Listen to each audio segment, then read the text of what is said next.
ಪ್ರಕರಣವನ್ನ ಸಿಐಡಿಗೆ ವಹಿಸಿ ಸರ್ಕಾರ ಆದೇಶ ಹೊರಡಿಸಿದೆ. ನ್ಯಾಯಾಧೀಶರ ನೇತೃತ್ವದಲ್ಲಿ ಸಿಐಟಿ ತನಿಖೆ ಆಗಬೇಕು ಅಂತ ಏಷ್ಯಾನೆಟ್ ಸುವರ್ಣ ನ್ಯೂಸ್ಗೆ ಬಿಜೆಪಿ ಎಂಎಲ್ಸಿ ಸಿಟಿ ರವಿ ಹೇಳಿಕೆ ಕೊಟ್ಟಿದ್ದಾರೆ. ತನಿಖೆ ಯಾವ ರೀತಿ ಅಂತ ನ್ಯಾಯಾಧೀಶರು ನಿರ್ಧಾರ ಮಾಡಬೇಕು. ಸಿಐಡಿಯಲ್ಲೂ ನ್ಯಾಯ ಸಿಗಲ್ಲ ಅನ್ನೋ ನಂಬಿಕೆ ಇದೆ. ತನಿಖೆ ಮೇಲೆ ಒತ್ತಡ ಇದ್ರೆ ನ್ಯಾಯ ಸಿಗಲ್ಲ ಅಂತ ಸಿಟಿ ರವಿ ಹೇಳಿದ್ದಾರೆ. ಸಿಟಿ ರವಿ ಹೆಬ್ಬಾಳ್ಕರ್ ಮಧ್ಯೆ ಈಗ ಆಣೆ ಪ್ರಮಾಣದ ಪಾಲಿಟಿಕ್ಸ್ ಸಹ ನಡೀತಾ ಇದೆ. ಅದಕ್ಕೆ ಸಂಬಂಧಪಟ್ಟಂತೆ ಸಹ ರಿಯಾಕ್ಟ್ ಮಾಡಿದ್ದಾರೆ. ಧರ್ಮಸ್ಥಳಕ್ಕೆ ಬಂದು ಆಣೆ ಮಾಡ್ಲಿ ಅಂತ ಸಚಿವೆ ಸವಾಲ್ ಹಾಕಿದ್ರಲ್ಲ, ಧರ್ಮಸ್ಥಳ ಆಣೆ ಪ್ರಮಾಣವನ್ನ ನಿರಾಕರಣೆ ಮಾಡಿದ್ದಾರೆ ಸಿಟಿ ರವಿ.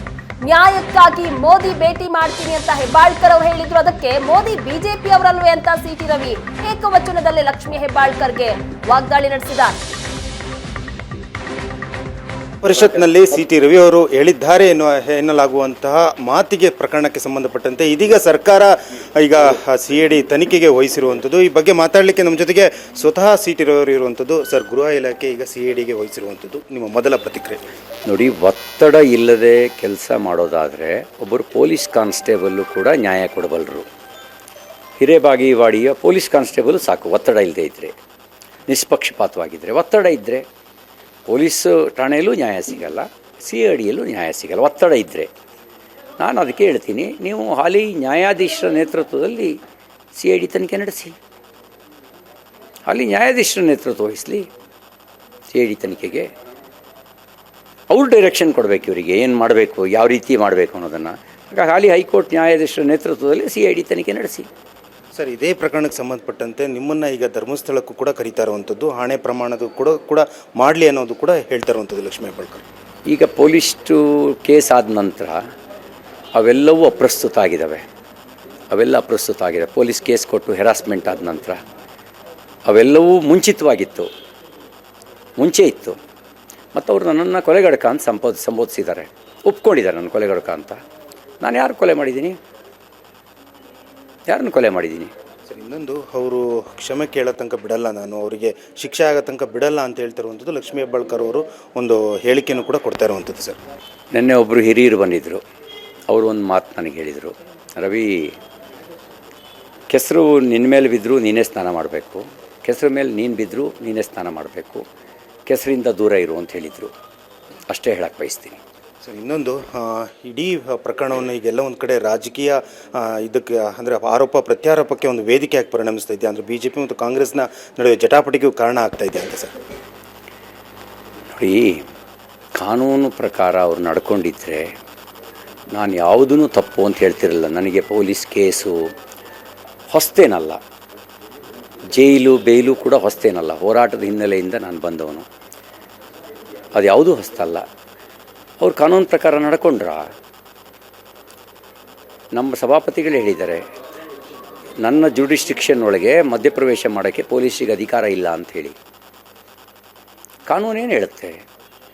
ವಿಧಾನಸಭೆ ಒಳಗೆ ನಡೆದ ಘಟನೆಗಳಿಗೆ ಸಂಬಂಧಪಟ್ಟಂತೆ ಸುಪ್ರೀಂ ಅಥಾರಿಟಿ ಯಾರು?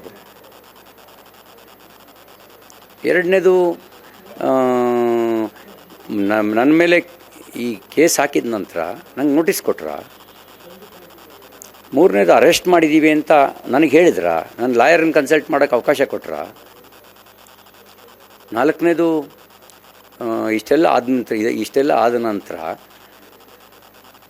ಒಂದು ಫಸ್ಟ್ ಏಡ್ ಮಾಡ್ಸೋಕ್ಕೂ 3 ಗಂಟೆ 4 ಗಂಟೆ ತೊಗೊಂಡ್ರು. ಒಂದಕ್ಕೊಂದು ಸುಳ್ಳು ಹೇಳೋದ್ರ ಮೂಲಕ ಸತ್ಯನ ಮರೆಮಾಚಕ್ಕಾಗಲ್ಲ. ಸರ್, ಈ ಪ್ರಕರಣ ಎಲ್ಲ ಒಂದು ಕಡೆ ಈಗ ಮೋದಿ ಹಂಗಳಕ್ಕೆ ಹೋಗುತ್ತಾ? ಯಾಕೆಂದರೆ ಲಕ್ಷ್ಮೀ ಹೆಬ್ಬಾಳ್ಕರ್ ಅವರು ನಾನು ಮೋದಿಗೂ ಕೂಡ ದೂರು ಕೊಡ್ತೀನಿ, ರಾಷ್ಟ್ರಪತಿಯವರಿಗೂ ಕೂಡ ದೂರು ಕೊಡ್ತೀನಿ ಅಂತ ಹೇಳ್ತಾ ಇರುವಂಥದ್ದು. ಆಕೆ ಒಂದು ಕಡೆ BJP ಅವರೆಲ್ಲ ದುಶ್ಯಾಸನರು ಅಂತ ಹೇಳ್ತಾಳೆ ಆ ತಾಯಿ, ಇನ್ನೊಂದು ಕಡೆ ಮೋದಿ ಹಂಗಳಕ್ಕೆ ಹೋಗ್ತೀನಿ ಅಂತ ಹೇಳ್ತಾರೆ. ಮೋದಿಯವರು BJP ಅಲ್ವೇನು? ಇವೆಲ್ಲವನ್ನು ಕೂಡ ನೋಡಿದ್ರೆ ನೀವು ಈಗ ಯಾವ ತಾರ್ಕಿಕ ಹಂತಕ್ಕೆ ತಗೊಂಡೋಗ್ತಾರೆ? ನೀವು ಯಾವ ರೀತಿ ಕ್ರಮ, ಮುಂದಿನ ನಡೆ ಏನಾಗಿರುತ್ತೆ ಸಿಟಿ ರವಿ? ನಾವೀಗ ಪೊಲಿಟಿಕಲಿನೂ ಫೇಸ್ ಮಾಡ್ತೀವಿ, ಕಾನೂನಾತ್ಮಕವಾಗಿಯೂ ಕೂಡ ಕಾನೂನಿನ ಎಲ್ಲ ಆಯಾಮಗಳಲ್ಲೂ ನಮ್ಮ ವಕೀಲರ ತಂಡದ ಜೊತೆಯಲ್ಲಿ ಪಕ್ಷದ ವರಿಷ್ಠರ ಜೊತೆಯಲ್ಲಿ ಸಮಾಲೋಚನೆ ಮಾಡಿ ನಿರ್ಣಯ ತೆಗೆದುಕೊಳ್ತೀವಿ. ಇದಿಷ್ಟು ವಿಧಾನ ಪರಿಷತ್ ಸದಸ್ಯ ಸಿಟಿ ರವಿ ಅವರ ಮಾತಾಗಿರುವಂಥದ್ದು. ಚಿಕ್ಕಮಗಳೂರಿನ ಕ್ಯಾಮರಾಮನ್ ಶ್ರೀಕಾಂತ್ ಜೊತೆಗೆ Aldur Kiran, Asianet Suvarna news. CT Ravi versus Lakshmi Hebbalkar ವಾಗ್ಯುದ್ಧ ಮುಂದುವರೆದಿದೆ. ಸಿಟಿ ರವಿ ರೋಷಾಗ್ನಿ, ಲಕ್ಷ್ಮೀ ತಾಂಡವ್. ಧರ್ಮಸ್ಥಳ ಮಂಜುನಾಥನ ಮೇಲೆ ಆಣೆ ಮಾಡಿ ಅಂತ ಸಿಟಿ ರವಿಗೆ ಲಕ್ಷ್ಮಿ ಹೆಬ್ಬಾಳ್ಕರ್ ಮತ್ತೆ ಸವಾಲ್ ಹಾಕಿದ್ದಾರೆ. ಲಕ್ಷ್ಮಿ ಹೆಬ್ಬಾಳ್ಕರ್ ಈ ರೀತಿ ಸವಾಲ್ ಮೇಲೆ ಸವಾಲ್ ಹಾಕ್ತಾನೆ ಇದ್ದಾರೆ. ಕುಟುಂಬ ಸಮೇತ ಧರ್ಮಸ್ಥಳಕ್ಕೆ ಬರ್ತೀನಿ, ನೀವು ಕುಟುಂಬ ಸಮೇತವಾಗಿ ಬನ್ನಿ, ಧರ್ಮಸ್ಥಳಕ್ಕೆ ಬನ್ನಿ ಅಂತ ಏಕವಚನದಲ್ಲೇ ಸಿಟಿ ರವಿಗೆ ಹೆಬ್ಬಾಳ್ಕರ್ ಸವಾಲ್ ಹಾಕಿದ್ದಾರೆ. ನಾನು ಕುಟುಂಬ ಸಮೇತ ಧರ್ಮಸ್ಥಳಕ್ಕೆ ಬರ್ತೀನಿ, ನೀವು ಕುಟುಂಬ ಸಮೇತರಾಗಿ ಬನ್ನಿ. ಅಲ್ಲಿ ಆಣೆ ಮಾಡಿ ಮಂಜುನಾಥನ ಮೇಲೆ ನೀವು ಆ ಪದ ಬಳಕೆ ಮಾಡಿಲ್ಲ ಅಂತ ಸವಾಲ್ ಹಾಕಿದ್ದಾರೆ. ನೀನು ಸತ್ಯವಂತ ರಾಮಚಂದ್ರನ ಎರಡನೇ ಅವತಾರ. ಮೋದಿ ಬಿಜೆಪಿ ಪ್ರಧಾನಿ ಅಲ್ಲ, ದೇಶದ ಪ್ರಧಾನಿ. ರಾಜಕಾರಣದ ಸ್ಟಂಟ್ ನನಗೆ ಬೇಕಿಲ್ಲ ಅಂತ ಹೆಬ್ಬಾಳ್ಕರ್ ಆಕ್ರೋಶ ಹೊರಹಾಕಿದ್ದಾರೆ.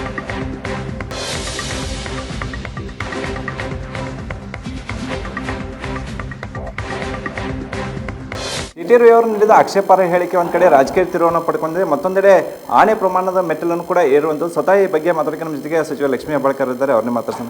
ನಿಮಗೆ ಅವರು ಬಳಸಿದ ಪದಕ್ಕೆ ಪೂರಕವಾಗಿ ನೀವು ನಿನ್ನೆ ವಿಡಿಯೋವನ್ನು ರಿಲೀಸ್ ಮಾಡಿ ಹೇಳಿದ್ರಿ, ಅದರಲ್ಲಿ ಆ ಪದ ಉಲ್ಲೇಖ ಇರುವಂಥದ್ದು. ಈಗ ಪದೇ ಪದೇ ಅವರು ಸಿಟಿ ರವಿ ಸಮರ್ಥನೆ ಮಾಡ್ಕೊಂಡಿದ್ದಾರೆ, ನಾ ಅಂದಿಲ್ಲ ಅಂತೇಳಿ. ಅವ್ರಿಗೇನು ಸವಾಲು ಹಾಕೋಕ್ಕೆ ಇಷ್ಟಪಡ್ತೀನಿ?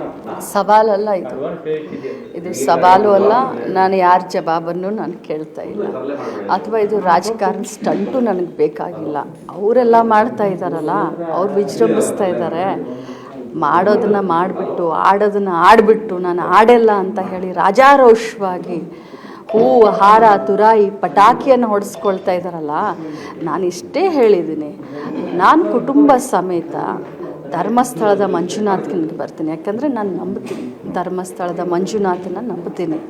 ಈ ದೇಶದಲ್ಲಿರುವಂಥ ಎಲ್ಲ ದೇವಾನುದೇವತೆಗಳನ್ನು ನಂಬುತ್ತೀನಿ. ನೀವು ದೇವ್ರ ಹೆಸರನ್ನು ಹೇಳ್ತಿರಲ್ಲ, ಚಿಕ್ಕಮಂಗ್ಳೂರು ತುಂಬ ಹತ್ತಿರ ಧರ್ಮಸ್ಥಳ, ಭಾಳಷ್ಟು ಹತ್ತಿರ. ನಮಗಾದರೆ ಸ್ವಲ್ಪ ದೂರ ಆಗುತ್ತೆ.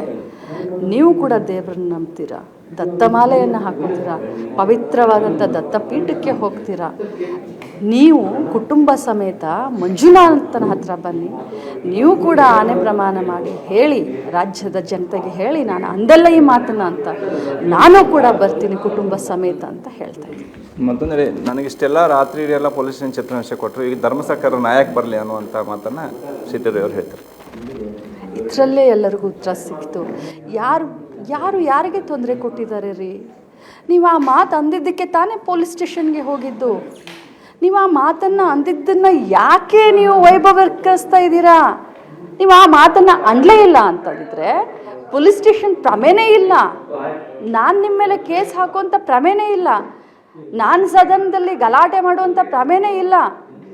ನೀವು ಆ ಮಾತು ಅಂದಿದ್ದಕ್ಕೆ ತಾನೇ ಇದಾಗಿರೋದು.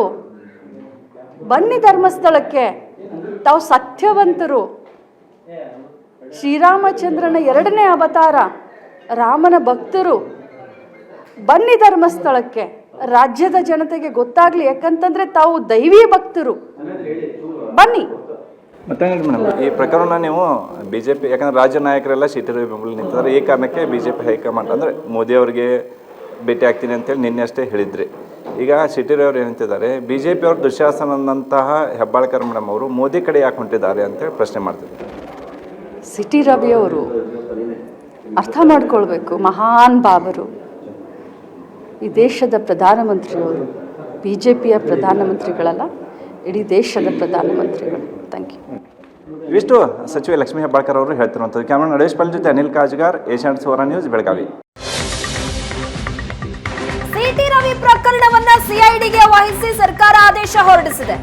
ನ್ಯಾಯಾಧೀಶರ ನೇತೃತ್ವದಲ್ಲಿ ಸಿಐಟಿ ತನಿಖೆ ಆಗಬೇಕು ಅಂತ ಏಷ್ಯಾನೆಟ್ ಸುವರ್ಣ ನ್ಯೂಸ್ಗೆ ಬಿಜೆಪಿ ಎಂಎಲ್ಸಿ ಸಿಟಿ ರವಿ ಹೇಳಿಕೆ ಕೊಟ್ಟಿದ್ದಾರೆ.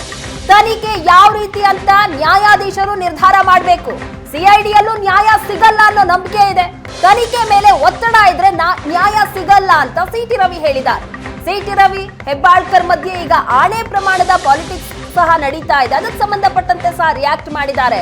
ಧರ್ಮಸ್ಥಳಕ್ಕೆ ಬಂದು ಆಣೆ ಮಾಡ್ಲಿ ಅಂತ ಸಚಿವೆ ಸವಾಲ್ ಹಾಕಿದ್ರಲ್ಲ, ಧರ್ಮಸ್ಥಳ ಆಣೆ ಪ್ರಮಾಣವನ್ನ ನಿರಾಕರಣೆ ಮಾಡಿದ್ದಾರೆ ಸಿಟಿ ರವಿ.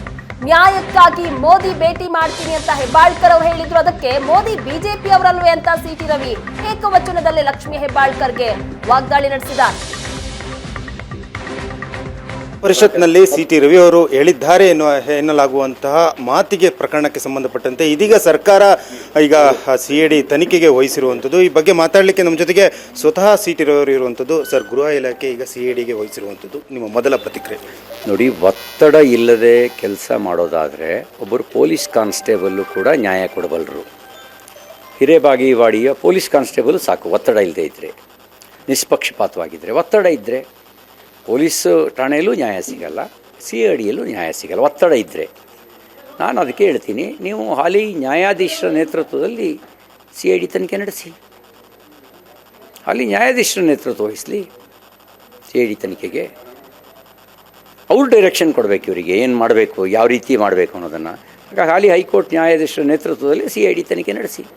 ಸರ್, ಇದೇ ಪ್ರಕರಣಕ್ಕೆ ಸಂಬಂಧಪಟ್ಟಂತೆ ನಿಮ್ಮನ್ನು ಈಗ ಧರ್ಮಸ್ಥಳಕ್ಕೂ ಕೂಡ ಕರೀತಾ ಇರುವಂಥದ್ದು, ಹಣೆ ಪ್ರಮಾಣದ ಕೂಡ ಮಾಡಲಿ ಅನ್ನೋದು ಕೂಡ ಹೇಳ್ತಾ ಇರುವಂಥದ್ದು ಲಕ್ಷ್ಮೀ ಹೆಬ್ಬಾಳ್ಕರ್. ಈಗ ಪೊಲೀಸ್ಟು ಕೇಸ್ ಆದ ನಂತರ ಅವೆಲ್ಲವೂ ಅಪ್ರಸ್ತುತ ಆಗಿದ್ದಾವೆ. ಪೊಲೀಸ್ ಕೇಸ್ ಕೊಟ್ಟು ಹೆರಾಸ್ಮೆಂಟ್ ಆದ ನಂತರ ಅವೆಲ್ಲವೂ ಮುಂಚೆ ಇತ್ತು. ಮತ್ತು ಅವರು ನನ್ನನ್ನು ಕೊಲೆಗಡಕ ಅಂತ ಸಂಬೋಧಿಸಿದ್ದಾರೆ, ಒಪ್ಕೊಂಡಿದ್ದಾರೆ ನನ್ನ ಕೊಲೆಗಡಕ ಅಂತ. ನಾನು ಯಾರನ್ನು ಕೊಲೆ ಮಾಡಿದ್ದೀನಿ? ಸರ್, ಇನ್ನೊಂದು, ಅವರು ಕ್ಷಮೆ ಕೇಳೋ ತನಕ ಬಿಡಲ್ಲ, ನಾನು ಅವರಿಗೆ ಶಿಕ್ಷೆ ಆಗೋ ತನಕ ಬಿಡಲ್ಲ ಅಂತ ಹೇಳ್ತಿರುವಂಥದ್ದು ಲಕ್ಷ್ಮೀ ಹೆಬ್ಬಾಳ್ಕರ್ ಅವರು ಒಂದು ಹೇಳಿಕೆಯನ್ನು ಕೂಡ ಕೊಡ್ತಾ ಇರುವಂಥದ್ದು. ಸರ್, ನಿನ್ನೆ ಒಬ್ಬರು ಹಿರಿಯರು ಬಂದಿದ್ದರು, ಅವರು ಒಂದು ಮಾತು ನನಗೆ ಹೇಳಿದರು. ರವಿ, ಕೆಸರು ನಿನ್ನ ಮೇಲೆ ಬಿದ್ದರೂ ನೀನೇ ಸ್ನಾನ ಮಾಡಬೇಕು, ಕೆಸರು ಮೇಲೆ ನೀನು ಬಿದ್ದರೂ ನೀನೇ ಸ್ನಾನ ಮಾಡಬೇಕು, ಕೆಸರಿಂದ ದೂರ ಇರು ಅಂತ ಹೇಳಿದರು. ಅಷ್ಟೇ ಹೇಳಕ್ಕೆ ಬಯಸ್ತೀನಿ. ಸರ್, ಇನ್ನೊಂದು, ಇಡೀ ಪ್ರಕರಣವನ್ನು ಈಗೆಲ್ಲ ಒಂದು ಕಡೆ ರಾಜಕೀಯ ಇದಕ್ಕೆ ಅಂದರೆ ಆರೋಪ ಪ್ರತ್ಯಾರೋಪಕ್ಕೆ ಒಂದು ವೇದಿಕೆಯಾಗಿ ಪರಿಣಮಿಸ್ತಾ ಇದೆ. ಅಂದರೆ BJP ಮತ್ತು ಕಾಂಗ್ರೆಸ್ನ ನಡುವೆ ಜಟಾಪಟಿಗೂ ಕಾರಣ ಆಗ್ತಾ ಇದೆ ಅಂತ. ಸರ್, ನೋಡಿ, ಕಾನೂನು ಪ್ರಕಾರ ಅವ್ರು ನಡ್ಕೊಂಡಿದ್ದರೆ ನಾನು ಯಾವುದೂ ತಪ್ಪು ಅಂತ ಹೇಳ್ತಿರಲ್ಲ. ನನಗೆ ಪೊಲೀಸ್ ಕೇಸು ಹೊಸ್ತೇನಲ್ಲ, ಜೈಲು ಬೇಲು ಕೂಡ ಹೊಸ್ತೇನಲ್ಲ. ಹೋರಾಟದ ಹಿನ್ನೆಲೆಯಿಂದ ನಾನು ಬಂದವನು, ಅದು ಯಾವುದೂ ಹೊಸ್ತಲ್ಲ. ಅವ್ರು ಕಾನೂನು ಪ್ರಕಾರ ನಡ್ಕೊಂಡ್ರ? ನಮ್ಮ ಸಭಾಪತಿಗಳು ಹೇಳಿದ್ದಾರೆ, ನನ್ನ ಜುಡಿಸ್ಟಿಕ್ಷನ್ ಒಳಗೆ ಮಧ್ಯಪ್ರವೇಶ ಮಾಡೋಕ್ಕೆ ಪೊಲೀಸಿಗೆ ಅಧಿಕಾರ ಇಲ್ಲ ಅಂಥೇಳಿ. ಕಾನೂನೇನು ಹೇಳುತ್ತೆ? ವಿಧಾನಸಭೆ ಒಳಗೆ ನಡೆದ ಘಟನೆಗಳಿಗೆ ಸಂಬಂಧಪಟ್ಟಂತೆ ಸುಪ್ರೀಂ ಅಥಾರಿಟಿ ಯಾರು? ಎರಡನೇದು, ನನ್ನ ಮೇಲೆ ಈ ಕೇಸ್ ಹಾಕಿದ ನಂತರ ನಂಗೆ ನೋಟಿಸ್ ಕೊಟ್ರ?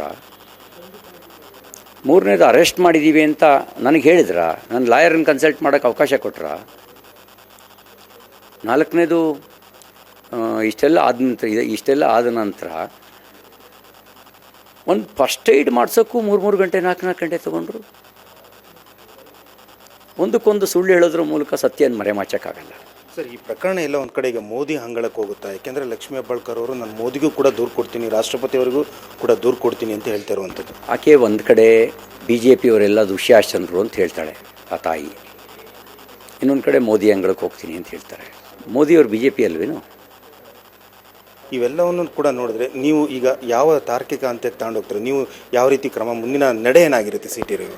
ಅಲ್ಲ, ನಾವೀಗ ಪೊಲಿಟಿಕಲಿನೂ ಫೇಸ್ ಮಾಡ್ತೀವಿ, ಕಾನೂನಾತ್ಮಕವಾಗಿಯೂ ಕೂಡ ಕಾನೂನಿನ ಎಲ್ಲ ಆಯಾಮಗಳಲ್ಲೂ ನಮ್ಮ ವಕೀಲರ ತಂಡದ ಜೊತೆಯಲ್ಲಿ ಪಕ್ಷದ ವರಿಷ್ಠರ ಜೊತೆಯಲ್ಲಿ ಸಮಾಲೋಚನೆ ಮಾಡಿ ನಿರ್ಣಯ ತೆಗೆದುಕೊಳ್ತೀವಿ. ಇದಿಷ್ಟು ವಿಧಾನ ಪರಿಷತ್ ಸದಸ್ಯ ಸಿ.ಟಿ. ರವಿ ಅವರ ಮಾತಾಗಿರುವಂಥದ್ದು. ಚಿಕ್ಕಮಗಳೂರಿನ ಕ್ಯಾಮರಾಮನ್ ಶ್ರೀಕಾಂತ್ ಜೊತೆಗೆ ಆಲ್ದೂರ್ ಕಿರಣ್, ಏಷ್ಯಾನೆಟ್ ಸುವರ್ಣ ನ್ಯೂಸ್.